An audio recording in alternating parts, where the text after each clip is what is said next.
അങ്ങനെ 3 ദിവസത്തെ വിരുദ്ധന് ശേഷം തിരിച്ച് വീട്ടിലോട്ട് പോകാൻ വേണ്ടി നോക്കിയാണ് കേട്ടോ. ആ പ്ലാനിങ് ആയിട്ടാണ് വീട്ടിൽ വണ്ടി എൻ്റെ പഞ്ചറായി കിടക്കുന്നുണ്ട്. നേരെ വർക്ക്ഷോപ്പിൽ കൊണ്ടുപോയി പഞ്ചർ ഇട്ടാൻ വേണ്ടി നോക്കിയപ്പോൾ അവർ മൊത്തം വീലൊക്കെ അഴിക്കുന്നുണ്ട് കേട്ടോ. സംഭവം പഞ്ചറായിരുന്നില്ല, കാരണം വീലിൻ്റെയും ടയറിൻ്റെയും ഗ്യാപ്പിലൂടെ എയർ പോയിക്കൊണ്ടിരിക്കുകയായിരുന്നേ. സാറെ തുരുമ്പെടുത്തോണ്ട് അങ്ങനെയാണെന്ന് പുള്ളിക്കാരൻ പറഞ്ഞു. പുള്ളിയെല്ലാം ക്ലീൻ ചെയ്ത് വീണ്ടും ഫിറ്റ് ചെയ്ത് തന്നിട്ടോ. ഏതായാലും 150 രൂപയാണ്. തിരിച്ച് വീട്ടിലോട്ട് വന്നപ്പോഴത്തേക്കും നമ്മുടെ കുഞ്ഞൂസിന്റെ മടിയിൽ അത്തുകൂടെ നല്ല ഉറക്കത്തിലാണ്.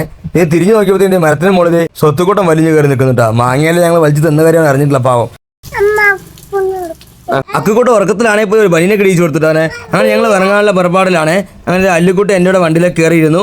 എല്ലാവരും യാത്രയൊക്കെ പറഞ്ഞുകൊണ്ടിരിക്കുന്നത്. പ്രവീൺ വണ്ടി പുറത്തിറക്കിയപ്പോൾ അവളും കയറി. അങ്ങനത്തെ എല്ലാവരും യാത്ര പറഞ്ഞു. അബിക്കുട്ടിന് അടുത്ത ദിവസം എക്സാം ആണ്. പോയി ഓൾ ദി ബെസ്റ്റ് കൊടുത്ത് ഞങ്ങൾ തിരിച്ച് അലങ്കൃതാലയത്തിലോട്ട് പോവുകയാണ്. അങ്ങനെ പോരുന്ന വഴിക്ക് ചിറ്റൂർ ഗവൺമെന്റ് കോളേജ് തൊട്ടടുത്തുള്ള ഗോകുലം ബേക്കറിലൊന്ന് കയറിയേ. അല്ലുക്കുട്ടിക്ക് ഐസ്ക്രീമും പ്രഭിക്കും ലെമൺ ജ്യൂസും ഞാൻ ലെമൺ ടീയും കുടിച്ചായിരുന്നു. അവിടെ നിന്ന് അത്തുക്കുട്ടിന് ഈ സമയം ഭയങ്കര കൊതിനായിരുന്നു കേട്ടോ. അല്ലുവിൻ്റെ ഐസ്ക്രീം എങ്ങനെയും മേടിച്ചെടുക്കാൻ വേണ്ടിയുള്ള പരിശ്രമത്തിലായിരുന്നു അവൻ.